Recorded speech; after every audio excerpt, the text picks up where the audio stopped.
나를 항상 하나님 앞에 드러내놓고 하나님의 명령을 기다릴 수 있는 그러한 주님의 참 제자들의 삶을 살게 하여 주시옵소서. 하나님, 이 시간 우리가 예배드릴 때 성령께서 우리를 주관하셔서 우리의 아버지 하나님 생명을 드리는 예배를 드릴 때 우리를 변화시켜 주시옵시고 우리의 죄를 보게 하여 주시옵시고 다시 한번 하나님의 말씀으로 일어설 수 있는 귀한 은혜 허락하여 주시옵소서. 이 시간 우리의 마음과 뜻과 정성을 다하여 하나님께 예배드리고자 합니다. 주님만 홀로 영광받아 주시옵소서. 감사드리며 예수님의 이름으로 기도드리옵나이다. 아멘. 샬롬. 요즘 코로나 때문에 많은 제약을 우리가 받고 있습니다. 여러분이 코로나가 엄중한 굉장히 사건입니다. 그냥 이렇게 지나가는 사건이 아니고 단순히 우리가 코로나에 걸려서 뭐 죽고 사는 문제 이걸 떠나서요. 이건 굉장한 전환점이 될 것입니다. 이제 예전에는 공산주의 국가에 가면 예수님을 못 믿게 하는 그 정치 권력에 의해서 뭐 감옥도 가고 이런 사단의 그런 체계 속에 살았지만 이제 앞으로는 우리는 이 코로나 질병을 통해서 앞으로는요 예수님을 믿기가 더 어려운 시대를 살아갈 겁니다. 사탄이 그렇게 만들어가고 있는 것입니다. 그 이야기는 예수님이 오실 때가 매우 가까워졌다라는 이야기입니다. 깨어서 정신을 차리고 매일매일의 삶이 여러분의 삶이 예배의 삶이 되기를 축복합니다. 제가 어제 동손병원에 갔었습니다. 토요일은 제가 어머니를 모시고 7시 40분경에 동손병원에 도착하는 걸로 스케줄을 짜서 매주 그렇게 움직입니다. 어떤 때는 저도 힘듭니다. 그렇지만 기쁠 때도 있습니다. 내가 이것 때문에 강제적으로 교회에 나와서 기도하게 되고 예전에는 사실 제가 교회에 와서 청소하고 기도할 때 성도들을 원망한 적도 있습니다. 어떻게 목사가 매일 나와가지고 이러는데 성도들은 한 번도 이럴 수가 있는가? 교회 통계로 볼 때 이런 교회가 있는가? 이렇게 성도가 앉아서 목회 때려쳐버려야 되는 거 아닌가? 이런 생각 많이 했어요. 근데 제가 매주 토요일날 여기 와서 어머니 모시다 드리고 교회 와서 기도하는 게 하나님이 저에게 주신 축복이라는 걸 깨달았습니다. 너무 감사했습니다. 어제도 마찬가지로 동성병원 6층에서 이제 엘리베이터를 누르고 어머니 휠체어를 가지고 제가 내려가는데 갑자기 5층 문이 열리는 것입니다. 5층 문이 열리더니 그 5층 문이 열린 상황에서 제가 안쪽에 있었으니까요. 엘리베이터 전면을 보니까 침대카가 있었습니다. 침대카에는 한 분이 누워 계셨고요.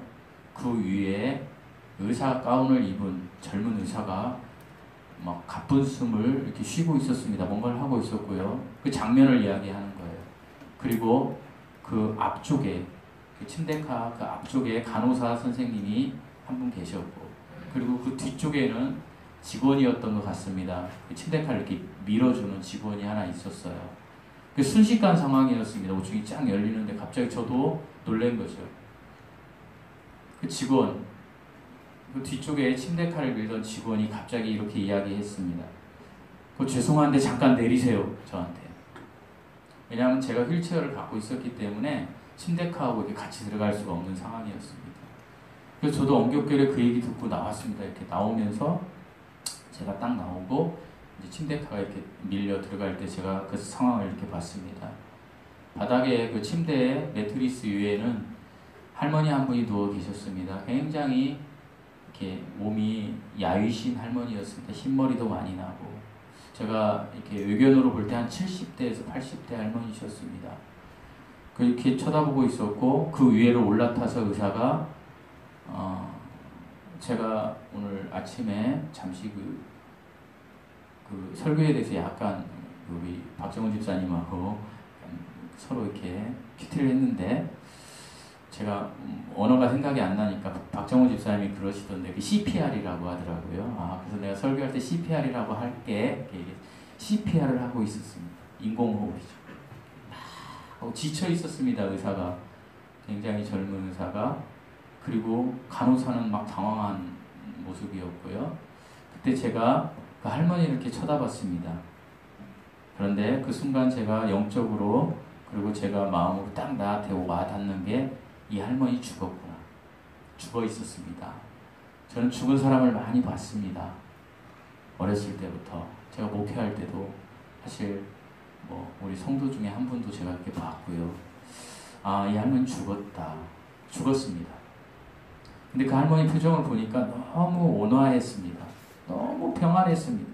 저는 그분이 어떤 종교를 믿는지 모릅니다. 평안했습니다.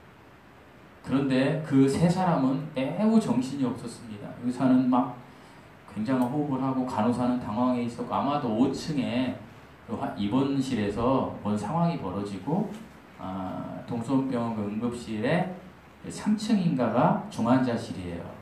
그리고 옮기는 상황이었던 것 같습니다. 나머지 세 사람은 정신이 없었습니다. 환자는 평안해 보였습니다. 그 순간 저에게 하나님께서 들려주는 생각이 있었습니다. 숨이 저렇게 멎는 거구나. 나에게도 저런 날이 오겠구나.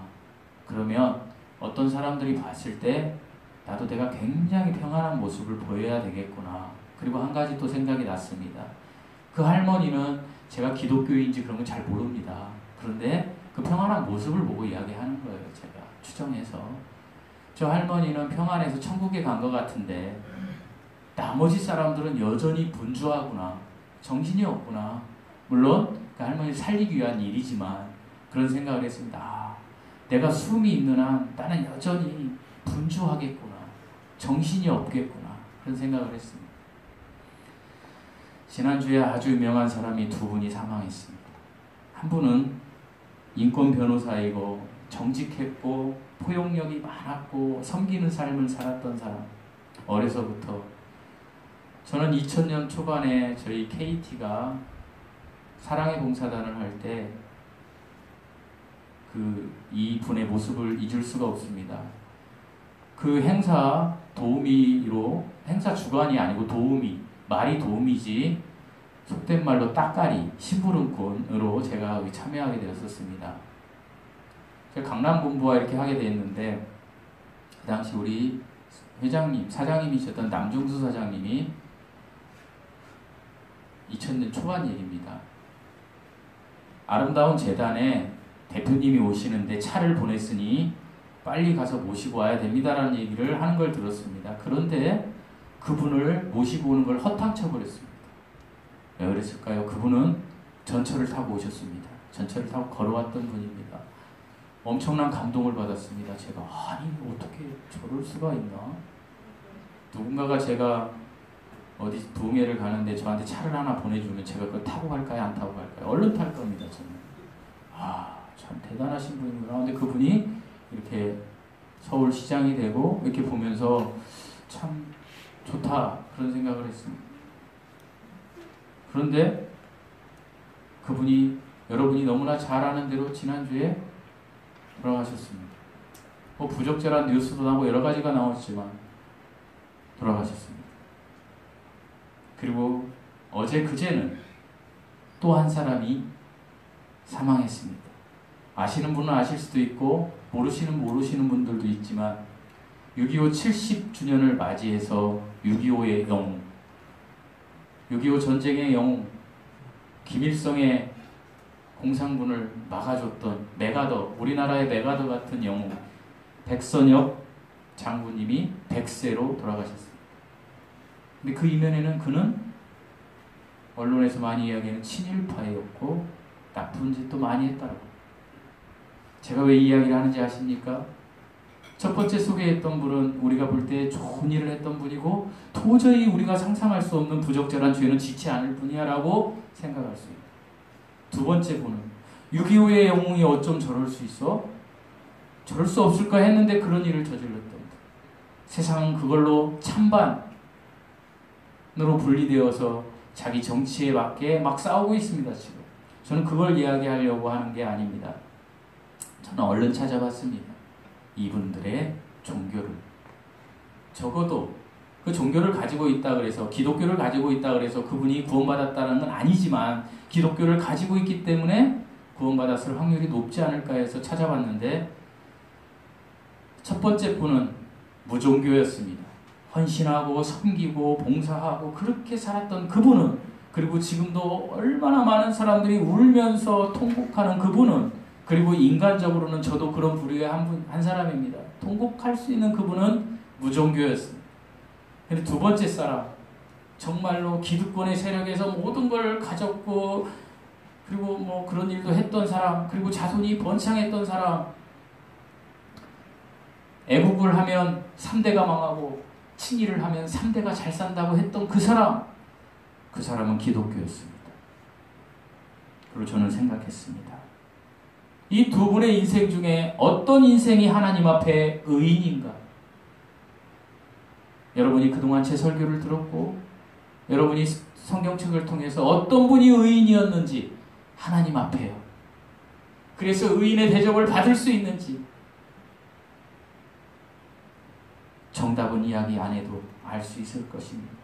그것을 생각해보는 시간이었습니다. 사랑하는 성도 여러분, 모든 사람에게 이와 같이 죽음이 옵니다. 우리에게도 반드시 죽음이 옵니다. 죽음은 영생할 수 있도록 설계하신 하나님을 대적하는 선악과 때문에 우리들이 받은 한계 상황, 그것의 형벌이었습니다. 선악과를 따먹기 때문에 하나님의 형상이 일그러져 버린 우리의 모습, 그것 때문에 죽음이 모든 사람에게 임한 것입니다. 저와 여러분에게도 임할 것입니다.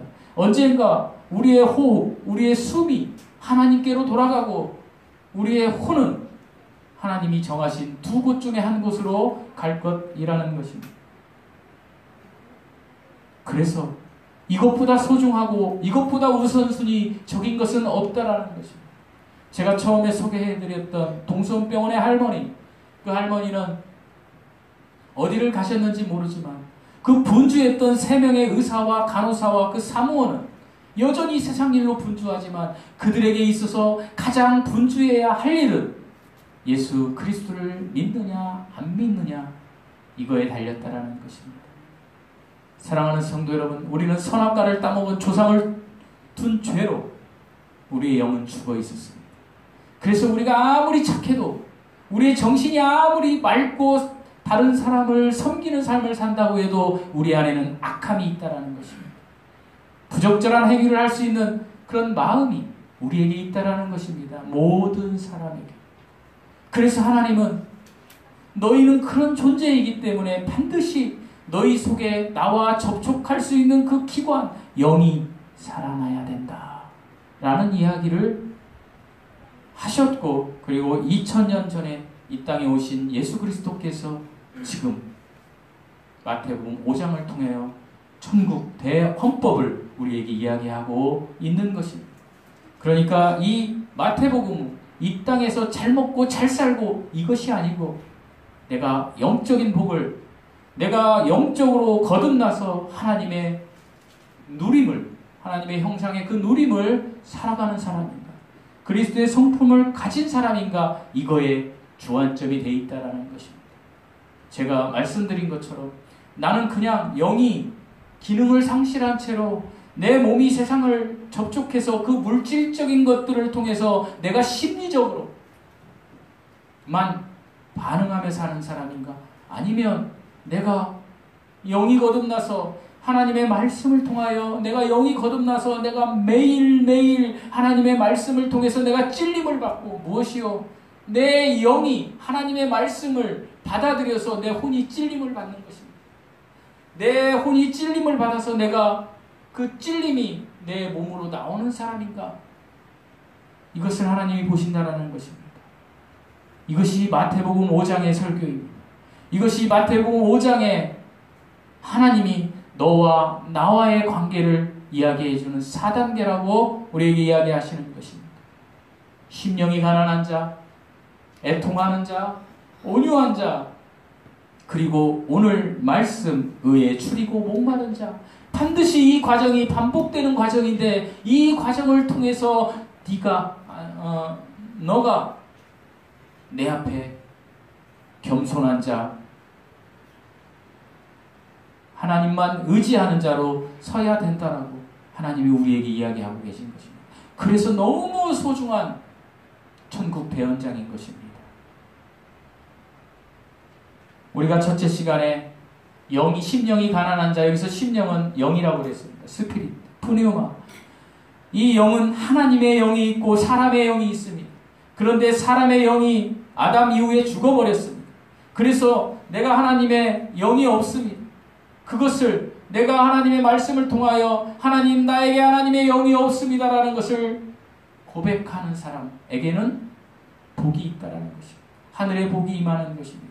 그런 사람에게는 천국이, 여기서는 우리가 하늘나라 가는 천국을 이야기하는 것이 아닙니다. 본질적으로 메시아가 다스리는 왕국, 그러니까 이 당시로 말하면 이스라엘에 직접 오셔서 하나님이 하늘에서 가지고 온 하늘의 왕국을 심어질 그 왕국을 이야기하는 거예요.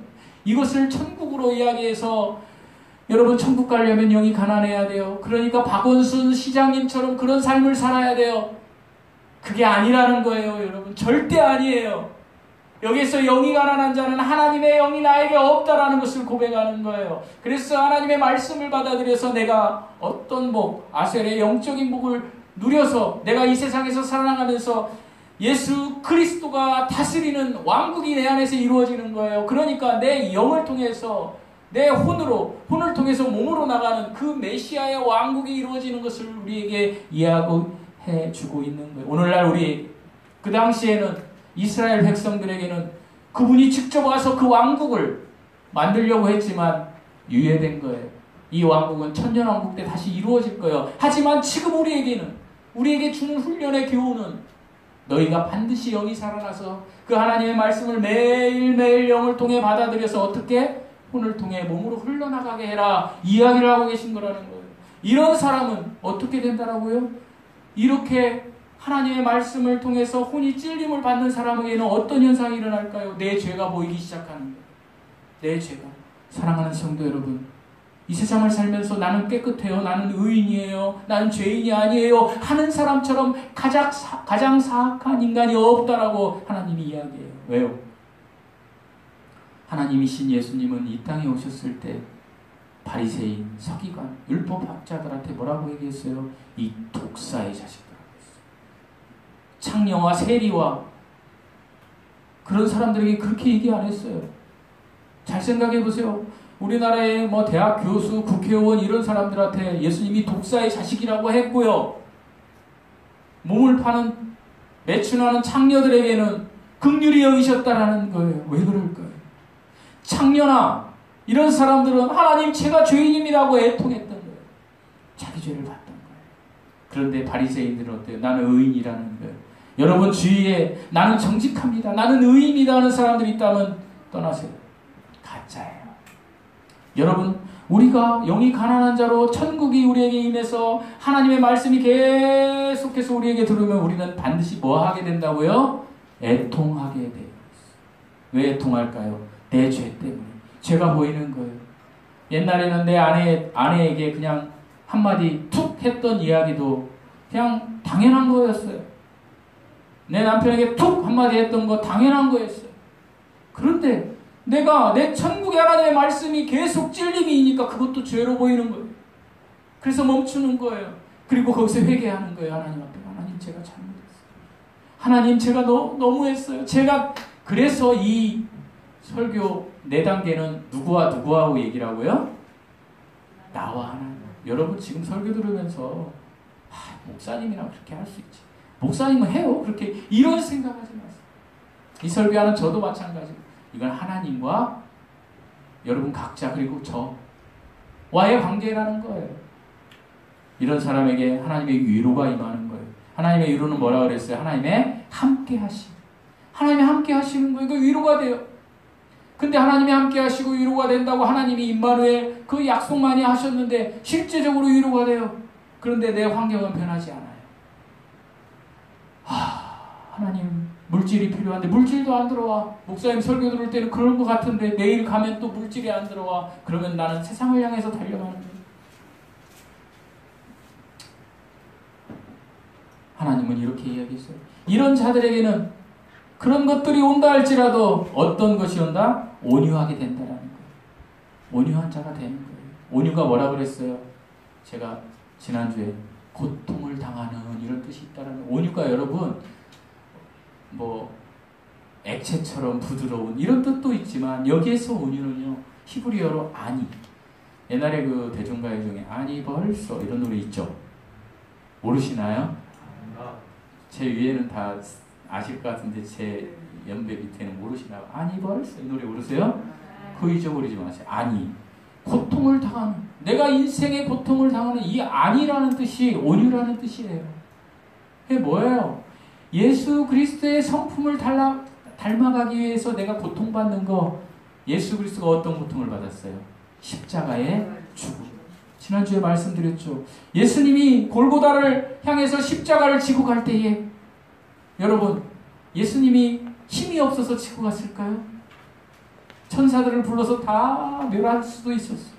하지만 그것을 묵묵히 지고 갔어요. 이게 온유예요. 이 말을 해석해서 드리자면 해를 받을 때에 뭘 받을 때? 해. 그게 손해. 내가 해를 받을 때 내가 피해를 볼 때 하나님이 갚아 주실 거라는 그 확신을 가지고 내가 삶을 살아가는 거 이게 온유예요. 우리 성경에서 얘기하면 내 십자가를 지고 가는 거. 예수님이 고린도후서에서 얘기하잖아요. 너의 십자가를 지고 가라. 내가 지고 간 것처럼. 이것이 이 십자가를 지고 가며 묵묵히 걸어가는 사람 이것이 온유한 사람. 이 온유한 사람에게 무엇이 임한다고요? 땅을 기업으로. 강남에 있는 땅을 준다는 게 아니에요. 지구에 있는 땅을 준다는 게 아니고 오해하지 마세요. 새하늘과 새 땅. 먼 미래에 내가 너에게 주겠다라는 약속이에요. 영적인 거라는 거예요. 그리고 오늘에 와서 드디어 여러분 6절 말씀 한번 읽어보시겠습니다. 6절 말씀입니다. 시작.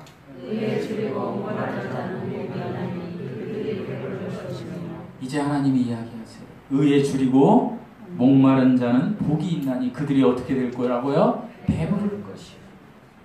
이 온유한 사람이 이제 땅을 기업으로 받을 것을 이제 사모하며 세상을 살아갑니다. 그 고통 중에도 막 이렇게 살아갑니다. 그런데 이 사람에게 계속적으로 필요한 게 있습니다. 그것이 의입니다. 뭐라고요? 의. 여러분 의가 무엇입니까? 제가 많은 설교를 했었습니다. 로마서를 통해서. 그래도 다 잊어버리셨을 거예요. 그러나 이젠 잊어버리지 마세요. 이 의는요. 사람의 의가 있고 하나님의 의가 있습니다. 의는요. 지금 여기는 누구와 누구와의 관계라고 그랬어요? 나와 하나님과. 이 의는요. 바른 관계를 맺는 것 이런 뜻이 있어요. 뭐라고요? 바른 관계를 맺는 것. 그런데 보통 사람들은 세상 사람들, 세상 사회와 바른 관계를 맺는 것을 오해하는 거예요. 모든 설교가. 그러니까 달콤해요. 내가 온유하고 의인처럼 살아야지. 그러니까 제가 아까 말씀드렸던 그런 분처럼 그렇게 의인처럼 살아갔지만 한계가 있다는 거예요. 여기에서 의는 하나님과 바른 관계를 맺는 의를 이야기하는 이 의에 하나님과 바른 관계를 맺고자 하는 그 의에 어떤 사람이요? 줄이고 목마른 사람. 자, 줄이고 목마른 자라의 뜻은 목마른 자라는 뜻은 이런 뜻이 있어요. 제가 어제 저녁에 외식을 좀 했는데요. 그동안 이제 채식을 주로 하다가 갑자기 좀 뭘 섞어서 들어가니까 지금 제가 배탈이 나가지고요. 여러분 제 얼굴이 한 끼 굶은 얼굴인가요? 제가 지금 몸 상태가 최하예요. 배가 막 지금 엄청 아파요. 그래서 배가 안 아픈 여러분이 너무 부러워요. 지금 약을 먹어도 안 되고 완전히 막 지금 전쟁이 난 거죠. 근데 제가 오늘 아침에 한 끼 굶었다 그래서 제가 죽어요, 안 죽어요? 안 죽어요. 오늘 한 끼 당장 음식을 안 먹어도 굶어 죽진 않아요. 그런데요, 음식은 그런데 어떤 사람이요, 마라톤을 막 42.195km를 달려가고 그것도 사막에서 오전 내 달렸어요. 그래 이제 그 사람이 죽어서 막 지쳐서 헥헥거려요. 그럴 때 그 사람에게 무엇이 필요할까요? 물. 물을 안 먹으면 죽어요, 안 죽어요? 그 사람 죽어요. 그러니까 여기에서 줄이고 목마른 자라는 뜻은 당장 물을 마시지 않으면 쓰러질 수밖에 없는 갈증을 이야기하는 거예요. 갈증. 다른 말로 말하면 간절함, 애절함. 그러니까 줄이고 목마른 상태는 죽을 지경에 이른 상태. 내가 그것을 안 하면 죽을 지경에 이른 상태를 이야기하는 거예요. 그럼 앞에 거 붙여볼게요. 뭐를 안 할 때? 하나님과 바른 관계를 맺지 않을 때는 내가 죽을 것 같은 그런 간절함이 있는 사람. 하나님과의 바른 관계를 맺기 위하여 갈망하는 사람. 그런데 여러분, 하나님은 창세기 1장부터 요한계시록 22장까지 하나님과의 바른 관계를 맺기 위해서는 예수 그리스도를 믿어야 된다. 그리고 너희가 예수 그리스도를 믿어서 너희가 영적인 양식을 받기 위해서는 너희에게 무엇이 필요하다라고 계속 똑같은 얘기를 이야기하십니까? 무엇이 필요해요? 구원받은 그리스도인들에게 하나님의 말씀. 그러니까 이 얘기는 뭔가요? 하나님과의 바른 관계를 맺기 위해서 내가 말씀에 그 관계를 유지하기 위해서 내가 말씀에 목마른 자를 이야기하는 거예요. 어떻게요? 물을 안 마시면 죽을 것 같은, 여러분 그런 마음이 있습니까? 여러분 그런 마음이 있어요? 아, 그럼 이해하신 분들은 매일매일 성경 읽는 분이에요. 왜? 여러분 막 죽을 것 같으니까 그 성경을 안 읽었다면 거짓말이잖아요. 그런 사람들에게는 어떻게 한다고요? 하나님이 배부를 것이요. 배부를 것이요.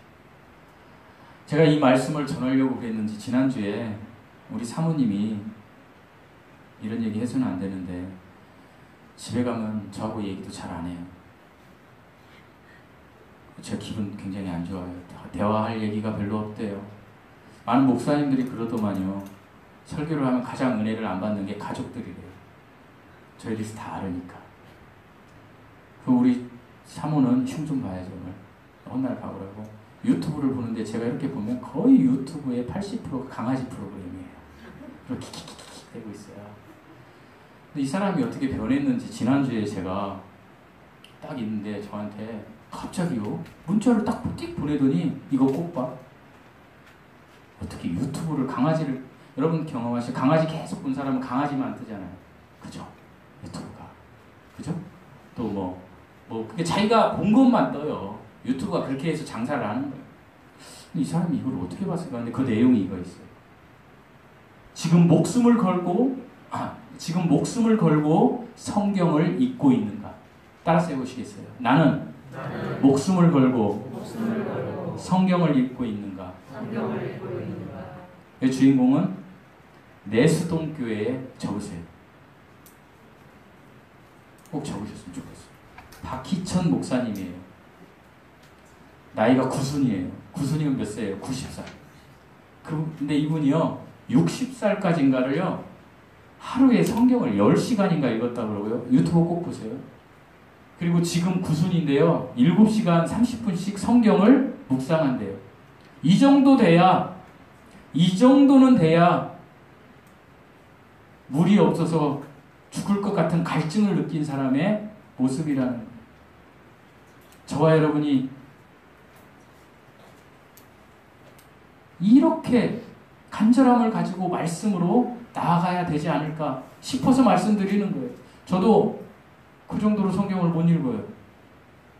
제 고백을 하는 거예요. 저 부끄러운 고백도. 하지만 성경에 답이 있고 하나님의 말씀에 답이 있고 그리스도인의 힘은 말씀에서 나온다라는 거예요. 말씀에는 능치 못할 일이 없다라는 거예요. 이 말씀을 가지고 있으면 복이 임하고, 그래서 이 말씀 하나님의 양식으로 어떻게 될 것이다? 배부르게 될 것이다. 뭐가 배부를까요? 영이 배부른 거예요. 매일매일 성령 충만한 거예요. 하나님의 말씀을 통해서. 그러니까 하나님의 말씀을 통해서 하나님의 말씀을 그렇게 보니까 내 영이, 성령이, 내 안에 있는 성령이 충만해지니까 어떻게 돼요, 여러분?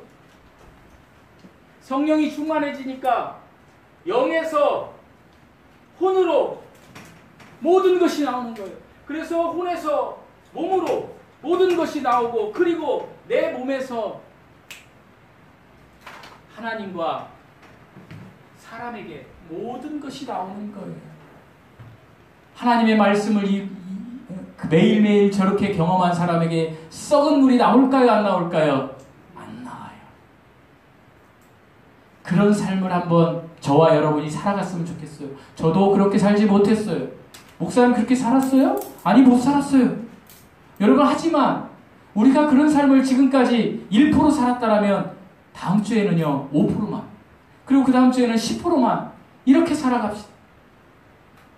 이러면 이런 사람이 의에 줄이고 목말라서 배부른 자가 되는 거예요. 이런 삶이 하나님이 우리에게 원하시는 삶이라는 거예요. 이 예를 돕고자 한 가지 예를 말씀드리고 말씀을 마치겠습니다.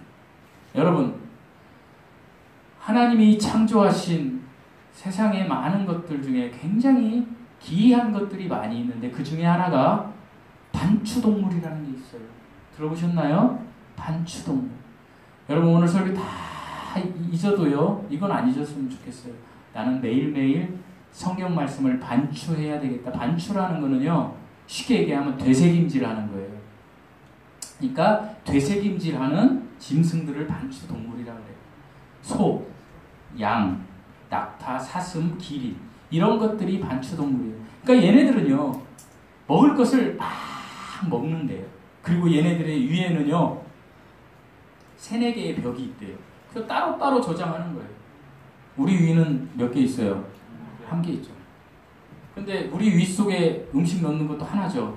근데 얘네들의 위는 위가 뭐 1개, 2개, 3개, 4개가 달려있는 게 아니라 위 안에 저장고가 따로 이렇게 칸막이 쳐져 있다고 생각하시면 돼요.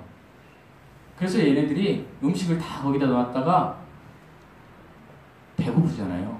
다시 음식을 꺼내가지고 되새김질해서 다시 먹는 거예요. 이게 반추동물이에요. 제가 뭐 소설 얘기하는 게 아니라 실제예요. 실제 그런 동물들이 있어요. 이거예요. 하나님의 말씀을 계속 넣는 거예요. 배부르게. 그리고 우리가 어떻게 해요? 죄 지으려고 할 때, 세상 것들이 막 들어올 때 하나님의 것을 꺼내는 거예요. 그러기 위해서는 여러분 어떻게 해야 될까요? 대체 하나님이 천지를 창조하시니라 막 이렇게 읽고 끝나면 될까요? 절대 안 돼요. 우리의 반추동물의 위 속에 음식물이 저장되듯이 우리의 영이 성령 충만해서 우리의 혼 속에 하나님의 말씀이 저장되려면 우리는 반드시 하나님의 말씀을 암송해야 돼요. 암송하는 것이 음식을 저장하는 거예요. 여러분, 하나님의 말씀을 암송.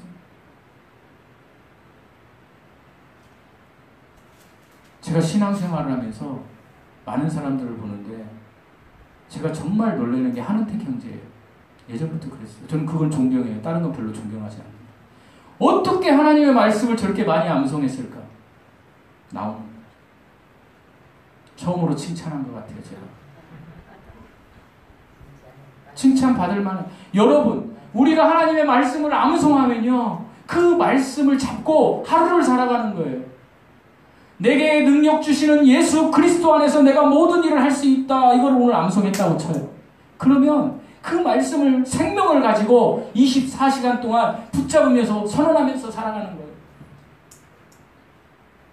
내가 오늘 암송한 것이 좀 길어. 저 벽면에 예를 들면 모든 겸손과 온유로 하고 오래 참음으로 사랑 가운데 서로 용납하고, 이게 이런 거 잘 안 하시겠죠. 길어서. 어쨌든 이렇게 했어. 그런데 내가 조금 있다가 내 여자친구가, 내 남자친구가, 내 남편이, 내 아내가, 내 자녀가, 내 상사가, 내 후배가 갑자기 나를 골질러. 힘들게 해. 그러면 어떻게 해요? 바로 내가 들어, 보고 들어. 그러면 내 혼이 뭐예요? 여러분, 혼은 생각과 감정과 의지잖아요. 그러면 내가 들으면 뭐가 딱 처음에 돼요? 감정이 이런 욕 잘하죠, 저. 막 이러잖아요. 그러면 내 감정이 에이씨 이렇게 올라가잖아요. 이렇게 얘기했다고 또 혼날 거예요. 뭐 설교하다 보면 이럴 수도 있는 거잖아요. 이렇게 올라가요. 그럼 내 생각이 어떻게 돼요? 저 죽이고 싶어. 그러면 어떻게 의지가 결정해요? 죽여버려. 그러면 어떻게 해놔요? 내 입에서 막 나가는 거예요. 이게 저와 여러분의 모습이에요. 그럴 때에 내가 아침에 외웠던 말씀을 생각하라는 거 제가 예를 드는 거예요. 저 말씀을 뭐 꼭 붙잡으라는 게 아니라 하나님의 말씀 66권에 있는 모든 말이야. 그러니까 내가 오늘 아침에 하나님의 말씀을 하나만 붙잡으라는 거, 암송하라는 거예요, 여러분에게. 이것이 배부른 자가 되는 비법을 알려드리는 거예요. 단추하는 거. 모든 겸손과 온유로 하고 오르지 않고 이렇게 막 암송 되새김질을 하라는 거예요. 하나님, 제가 오늘 아침에 모든 겸손과 온유로 하고 오래 참으로 사랑과 이렇게 하나님 계속 하다 보면 하나님께서 어떻게 내 혼에서 내가 악한 것을 보고 여기서 백도 치던 거를 사단이 주던 그 세상 체계의 내 마음을 어떻게 이렇게 바꿔주신다. 사랑하는 성도 여러분, 서울시장 박원순 서울시장님 대단하신 분이에요. 존경해요. 인간적으로. 근데 그분이 만약에 그리스도인이었다면, 제가 여러분에게 소개한 이런 것을 했다라면, 여러분 그분이 자살하러 갈 때에 그 심정으로 내가 고소당하고 듣고 내가 힘들고 이런 걸로만 그분은 계속 백도 치고 가가지고 자살했어요. 그런데 그분이 만약에 그리스도인이었다면 그분은 백도 안 쳤을 거예요. 어떻게 했을까요? 내게 능력 주시는 자 안에서 내가 모든 것을 할 수 있습니다. 하나님, 제가 죄인입니다. 하나님, 제가 죄인입니다. 이 하나님 말씀을 계속 믿고 갔다라면, 그분이 만약에 그리스도인이었다면 하나님께서 그 영을 통해, 혼을 통해 몸으로 반응해서 그분이 절대 그런 선택하지 않았을 거라는 거예요. 여러분, 우리가 이런 인생을 살아가요. 우리는 위대한 사람들이 아니에요. 우리는 아주 연약한 사람들이에요. 예수님께서는 산상수훈 1단계 하나님과의 훈련, 그 과정을 통해서 우리에게 이걸 요구하시는 거, 이게 핵심이에요. 뭐요? 뭐 심령이 가난하고, 제가 그동안 설교드렸지만 결국에 핵심이 뭐예요? 내가 영이 거듭나서 하나님의 말씀을 내가 계속 받아들여 단추함으로 내 혼이 그것을 내뱉게 만드는 거예요. 뭘 통해서? 입을 통해서. 입을 통해서. 그러면 성령이 충만해지면 내가 악한 일을 하지 않게 되고, 내가 선한 일을 하게 되고, 하나님 앞에, 그리고 내가 사람들에게 세상이 감당할 수 없는 믿음의 사람으로 설 수가 있다라는, 저와 여러분이 이 삶을 사는 은혜가 임하시기를 예수님의 이름으로 축원드립니다. 네. 기도하시겠습니다. 하나님, 우리는 매일매일 훈련해야 합니다. 하나님 앞에. 그리고 고백해야 됩니다. 하나님 앞에. 하나님, 저희는 부끄러운 일, 너무나 가증스럽고 너무나 하나님 보시기에 불합리한 일들을 하며 살았던 인생들입니다. 하지만 하나님께서 우리의 이 모든 죄를 아심에도 불구하고 그 죄를 다 가져가시고 십자가의 죽음을 통하여, 그리고 예수 그리스도의 부활을 통하여 우리에게 생명 주는 영으로 오셨음을 믿습니다. 하나님, 하나님의 생명 주는 영이 우리 안에서 우리를 다스리게 하여 주시옵소서.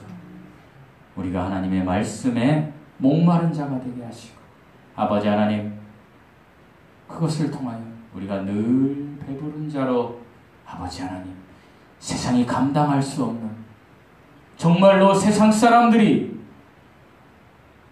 두려움에 쩔쩔맬 수 있는 그리스도인의 삶을 살아나가게 하여 주시옵소서.